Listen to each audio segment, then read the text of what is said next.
Datuk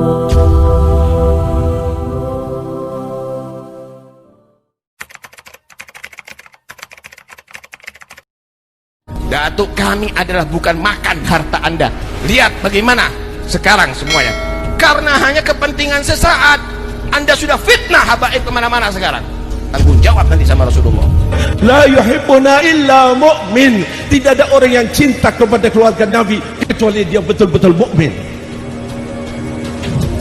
Hati-hati.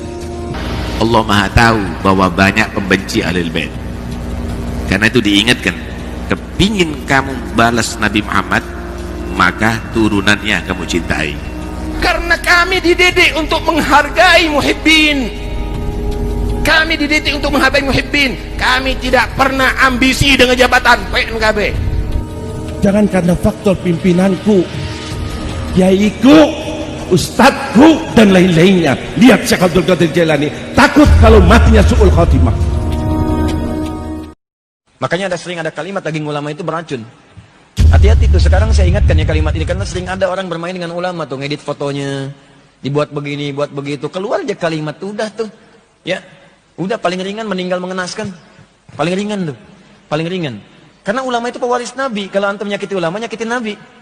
Itu hadisnya ada, wa innal ulama warathatul anbiya di Ibnu Majah, nomor hadis 233. Wa innal ulama warathatul anbiya.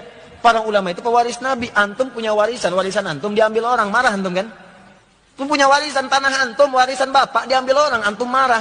Ya warisan Nabi diambil antum, dicela antum, ya Nabi marah lah. Paham ya?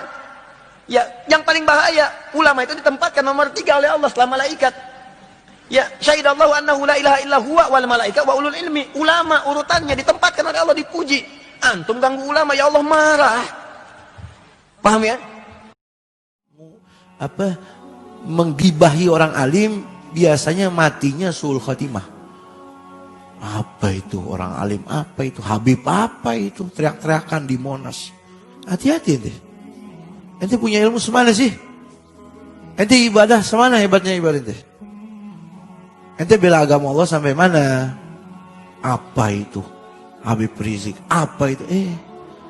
Ente hati-hati, ente nggak ada manfaat, ente hidup ente nggak ada manfaat buat orang. Ente ngomongin orang-orang yang membela agama Allah. Intang surullah yang surkum, jangan, hati-hati. Khawatirnya kata Imam Syafi'i, orang membicarakan orang alim, matinya su'ul khatimah. Matinya su'ul khatimah. Ente kalau nggak suka, sukut bil kalam. Sukut bila kalam, jangan ngomong. Jaga hati ente. Lagi di Ahlul Baitnya Rasul. Darahnya mengalir bersambung kepada Rasulullah SAW. Seandainya itu Habib gila, dia masih Habib. Apa seorang Sayyid Ahlul Bait, dia gila, darahnya berubah jadi gila, darahnya masih bersambung walaupun dia gila. Tapi seorang alim, kalau dia gila, dia bukan Ahlul Bait, dia gila, selesai, kan gitu. Makanya kita harus jaga. Wal alimu la yasiru aliman hatta la yahsud ghairah. Itu ulama. Seorang alim itu tidak bisa dia jadi alim selagi dia hasud sama orang alim. Orang alim tidak bisa jadi alim kalau dia masih hasud sama orang alim lain. Itu seandainya dia alim, apalagi kasih kitab nggak bisa baca. Coba ta'rifin salat apa? Lugatan syar'an. Coba wudu lugatan syar'an apa? Coba istinja itu apa? Coba istibro itu apa? Coba haji itu apa? Coba riba itu apa? Coba jinayat apa? Bingung kayak orang bego. Tapi bicara orang alim, kenapa itu si fulan? Waduh. Ya habada, kalau ente rubah, ente puji, ya mudah-mudahan dapat hidayah, panjang umur, selesai. Daripada ente hina. Na'udzubillahi min. Di negeri kita Indonesia masih tersisa cukup banyak keluarga Nabi Muhammad sallallahu alaihi wasallam. Dekatilah mereka, cintailah mereka. Salah satu amalan kebaikan, inni atawassalu ila Allah bimahabbati wattaqarrubi ila Allah bimahabbati ahli baiti Rasulullah sallallahu alaihi wasallam. Saya mendekatkan diriku kepada Allah melalui percintaanku kepada keluarga Nabi Muhammad sallallahu alaihi wasallam. Saya tidak tahu kira-kira mana amalan yang bisa membawa saya selamat nanti di akhirat. Dan saya yakin mendekati keluarga Rasul dan mendapatkan doa dari mereka, insya Allah kita bisa nanti di hari kiamat bersama Nabi Muhammad sallallahu alaihi wasallam. Hati-hati yang mulutnya lancang sama istri-istri Rasulullah, sama anak cucu keturunan Rasulullah. Hati-hati yang mulutnya lancang sama para habaib, sama Habib Rizik Syihab, sama Habib Umar bin Hafid, sama Abu Yazid Muhammad al-Maliki, dan para habaib-habaib. Hati-hati yang mulutnya lancang tuh. Karena kata Rasulullah, yang paling jejak jalan di atas sirat, nggak bakal jatuh, yang mantep pijakannya, yang paling kuat cintanya kepada keluarga Rasul, kepada sahabat Rasul. Apa yang kita harapkan di hari kiamat? Kira-kira sholat kita bisa menyelamatkan kita di hari kiamat? Sholat kita model begitu. Sholat yang kita lakukan tuh model sholat kita tuh modelnya, yang kayak begitu sholat kita. Kira-kira sholat yang model seperti itu bisa menyelamatkan kita di hari kiamat? Itu yang kita harapin. Jauh. Puasa model kita itu bisa nyelamatin kita di hari kiamat. Ya Allah, puasa kayak rusak begitu. Ya, baca Quran kita, zikir kita, apa? Yang kita harapin itu cuma syafaat Nabi. Makanya kalau sama Nabi udah putus hubungan, aduh udah cilaka. Bagaimana caranya supaya kita punya hubungan sama Nabi? Baca sejarah Nabi yang banyak, baca selawat sama Nabi yang banyak. Ya, cintai keluarga Nabi. Ente benci sama keluarga Nabi, sama keturunan Nabi. Rasulullah yang bersabda, "Lau anna rajulan," andai kata ada seorang laki-laki,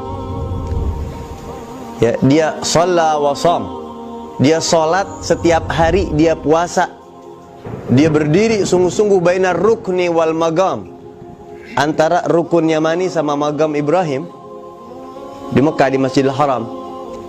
Kemudian dia mata ala bughdi Ali Muhammad atau ahli baiti, mati di hatinya ada benci kepada keluargaku, kata Rasulullah, dakhalan nar. Wah, alhamdulillah si Anu meninggalnya di masjid, hebat gak? Tapi benci ke keluarga Rasul. Jangan lagi di masjid, di magam Ibrahim mati, setiap hari ibadah puluhan tahun. Kalau di hati ada benci sama keluarga Nabi Muhammad, masuk neraka. Habib mau ngomong pengen dihormatin mungkin. Oh, dihormatin itu nggak ada untungnya. Saya tanya, apa untungnya dihormatin? Nggak ada, nggak ada. Dicium tangan apa untungnya? Nggak ada untungnya apa? Barang siapa yang dicium tangan, dosa-dosanya diampuni, ada gak? Nggak ada, nggak ada, nggak dapat apa-apa. Barang siapa yang dicintai, maka derajatnya akan diangkat, nggak ada. Yang dihormati nggak dapat apa-apa. Yang menghormati, yang mencintai, itu yang dapat. Itu yang dapat. Ya, enggak, bahkan bisa rugi dihormatin. Saya dihormatin orang enggak untung, rugi bisa. Wah, karena Habib Muhammad sudah terkenal, bisa dimanfaatin orang. Bisa. Atau kadang-kadang saya karena banyak yang hormatin saya, akhirnya saya ujub, saya bangga, amal saya hilang. Rugi dihormatin orang. Kalau boleh pilih, pilihan enggak, enakan enggak dikenal, enakan enggak dihormatin, lebih enak begitu, biasa begitu. Karena aman, hati itu enggak tergoda hati. Sedikit aja dia melenceng, habis semuanya. Enggak ada untungnya, rugi. Guru saya pesan sama saya, ente dakwah, paling bahaya buat ente ketika jamaah cium tangan ente, itu paling bahaya. Bisa gak jaga hati di situ? Paling bahaya buat ente kalau di dakwah pas ente terima amplop, bisa gak ente ikhlas dakwah setelah itu? Itu paling bahaya. Jadi dihormatin, dicintain, itu gak ada untungnya. Kenapa saya terangin begini? Ini ilmu yang harus disampaikan. Titipan amanat dari Rasulullah. Karena di akhir zaman banyak orang yang benci kepada keluarga Nabi. Banyak yang benci kepada keluarganya Nabi Muhammad SAW. Banyak. Kesian, ya, sekedar untuk mengingatkan, menyelamatkan. Kalau ditanya untung nggak dihormatin, nggak ada untungnya. Wa allaisa lil insan illa ma sa'a. Maka dari itu, jaga hubungan baik kita sama Rasul sallallahu alaihi wasallam. Ada darah Nabi kita Muhammad dalam kitab As-Sawaid. Saya mau meneteskan air mata. Ada sebuah hadis Nabi pernah bersabda, siapa yang berbuat baik kepada anak cucuku, lalu anak cucuku belum mampu membalas kebaikannya di dunia, maka izinkan aku, kakeknya, akan menanti dia di hari kiamat. Aku yang akan membalas kebaikannya. Takbir. Paham gak maksud hadis ini? Berlaku sebaliknya. Jangan main-main yang suka merubah wajah Habib Rizik. Jangan main-main yang suka menghina Habib Rizik di medsos. Kalian menghina cucu Nabi sama menghina Rasul kakeknya. Betul? Kalau dihubungkan berlaku hadis sebaliknya. Siapa yang berbuat kejahatan dengan anak cucuku, lalu anak cucuku tidak sempat membalas semua kejahatannya di dunia, maka dengarkan aku, kakeknya akan membalas semua kejahatannya nanti pada hari kiamat. Kalau sudah Nabi yang marah begitu, kita mau cari pertolongan dari siapa? Nggih? Nggih? Lalu hadis yang selanjutnya di bawahnya saya baca dalam kitab itu, Nabi yang menjamin arba'atun, kata Nabi ada 4. Anak saya musyaffa'un lahum yaumal qiyamah. Ada 4 orang, saya pastikan, kata Nabi, 4 orang ini aku yang akan langsung memberikan syafaat kepada mereka. Ternyata 4 orang itu ranking pertama adalah al-mukrim li dzurriyyati. Kata Nabi, orang yang pandai memuliakan keturunanku. Lalu bagaimana nasib orang yang menghina para habaib, yang gak ngakuin habaib? Mimpi dapat syafaat dari kakeknya, mimpi. Maka kita doakan mereka-mereka yang belum dapat hidayah.